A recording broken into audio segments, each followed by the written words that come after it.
gotta ask you a question. The hat, it's one thing to wear the hat backwards. Do you have an afro under that or something? It looks very, very high. I'll tell you what.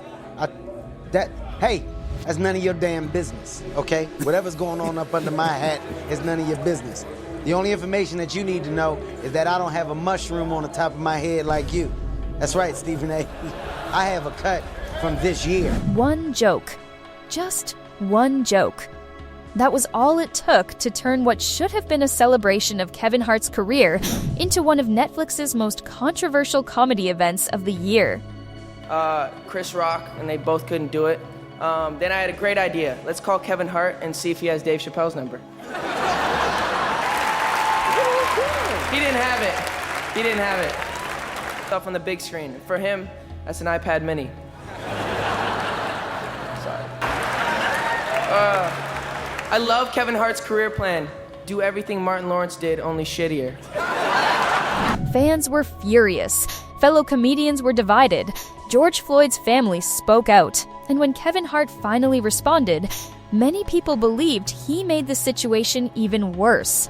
You know, Kevin, they told me not to mention your kids on this roast, but I must say, you did good. They've gotten so big, they now buckle Kevin up in the car seat. So what exactly happened during Netflix's roast of Kevin Hart? Which jokes crossed the line? Why did the backlash explode across social media? And why did Kevin's defense of the comedians spark an entirely new controversy?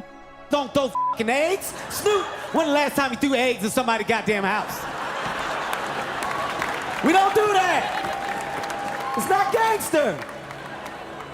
Let's break down the full story. On paper, Netflix's roast of Kevin Hart looked like a guaranteed success. Kevin Hart is one of the biggest comedians in the world. Right? When they separated, Kanye moved into Atlanta's Mercedes-Benz Stadium. This is actually Kanye's room. Let's take a look. The roast featured major names from comedy, and after the massive success of Netflix's roast of Tom Brady, expectations were sky high. The event aired live as part of Netflix is a Joke Festival and was designed to celebrate Hart's career through the traditional roast format where comedians insult, embarrass, and mock the guest of honor. I'm sorry, because it was a thought. No, seriously, it was a thought. It was a thought, and I blurted it out. I did not mean it that way. I'm fine. Okay, but just understand, I didn't mean it the way it came out. We'll take a poll on how you meant it with people here later after the show's over, but... I can sit up here and honestly say, buddy, that was from a place of love. Got it. Like, damn. That was from... Nothing is supposed to be off limits. Or at least, that's the idea. But almost immediately after the special aired, viewers began arguing that this roast wasn't just edgy. It was different. Many felt the jokes crossed into territory that wasn't funny anymore. The biggest controversy centered around comedian Tony Hinchcliffe. During his set, Hinchcliffe made a joke referencing George Floyd, whose death in 2020 became a defining moment in American history and sparked worldwide protests. The joke referenced Floyd looking up and laughing so hard he can't breathe. The reaction online was immediate. Thousands of viewers condemned the joke as offensive and insensitive. Critics argued that making light of a real-life death, especially one connected to racial injustice, was fundamentally different from roasting a celebrity who voluntarily signed up for the event. Soon, the controversy expanded beyond social media. George Floyd's family publicly criticized the joke. Representatives connected to the Floyd family argued that the joke crossed a line and should never have been included in the special. But the George Floyd joke wasn't the only issue. Many viewers complained that several comedians relied heavily on racial humor throughout the night. Others criticized jokes involving lynching, race relations, and stereotypes.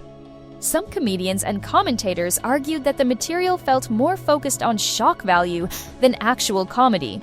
Then, another unexpected voice entered the debate. Comedian Chelsea Handler openly criticized some of the performers involved in the roast.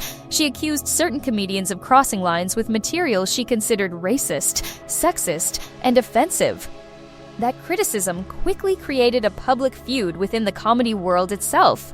Suddenly, the conversation was no longer just about one joke.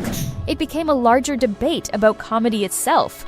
What are the limits of a roast? Should every topic be fair game? Can comedians joke about tragedy? Or are there some subjects that should remain off limits? The internet split into two camps. One side argued that a roast is a roast. Participants understand what they're signing up for. The entire purpose is to push boundaries and make audiences uncomfortable. Supporters pointed out that celebrity roasts have always included offensive, shocking, and controversial jokes. The other side argued that there is a difference between roasting celebrities who consent to being mocked and making jokes about people who are not part of the event. For these critics, the George Floyd joke wasn't edgy comedy. It was simply unnecessary. Then came the moment everyone was waiting for. Kevin Hart finally broke his silence. And this is where the controversy became even bigger. During an appearance on The Breakfast Club, Hart addressed the backlash directly. At first, his comments appeared balanced. He admitted that the George Floyd joke was not tasteful. He acknowledged that many people found it offensive, and he said he personally would not have told that joke himself. But then, Hart defended the comedians involved.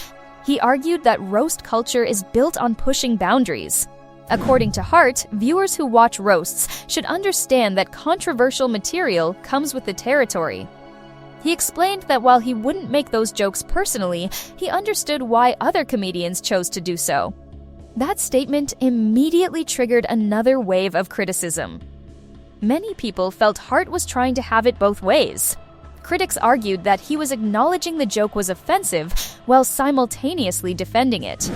Others believed he was minimizing the concerns of viewers who felt genuinely hurt by the material.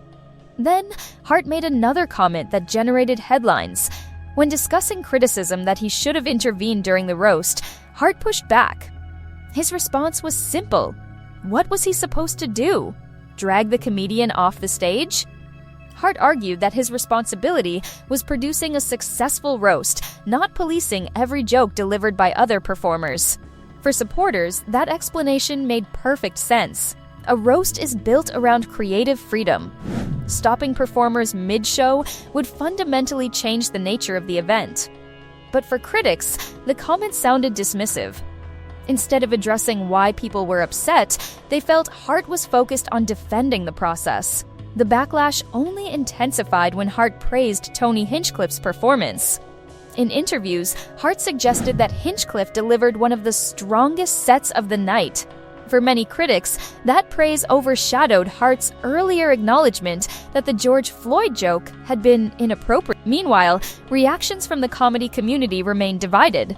Some comedians defended the roast format and warned against limiting artistic expression. Others argued that being offensive isn't automatically the same thing as being funny.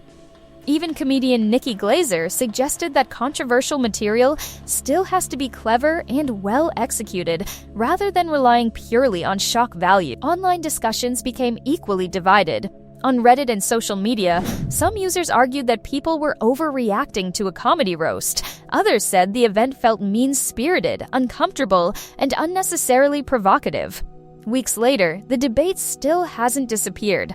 And that's because this controversy touches something much bigger than Kevin Hart. It's really about where comedy is heading in 2026. Can comedians joke about absolutely anything? Should audiences simply accept offensive jokes as part of the art form? Or does comedy carry responsibility when dealing with real tragedies and real people? Those questions remain unanswered. What is clear is that Netflix got exactly what every entertainment company wants. Attention, millions of people who never planned to watch the roast suddenly started talking about it. News outlets covered it. Podcasts debated it. Social media exploded over it. And whether people loved the special or hated it, they couldn't stop discussing it. Which may explain why this roast became far bigger than a comedy event. It became a cultural argument. One that is still dividing audiences today. So, what do you think? Did Netflix's roast of Kevin Hart simply do what roasts have always done? Or did some of the comedians go too far? Drop your opinion in the comments below, because this debate is far from over. If you enjoyed this breakdown, make sure to like the video, subscribe to the channel, and turn on notifications. We've got more deep dives into celebrity controversies, entertainment scandals, and the stories everyone is talking about. And trust me, you won't want to miss what's coming next. The script is based on recent reporting about Netflix's The Roast of Kevin Hart, the backlash to Tony Hinchcliffe's George Floyd joke, criticism from comedians and viewers, and Kevin Hart's public response on The Breakfast Club.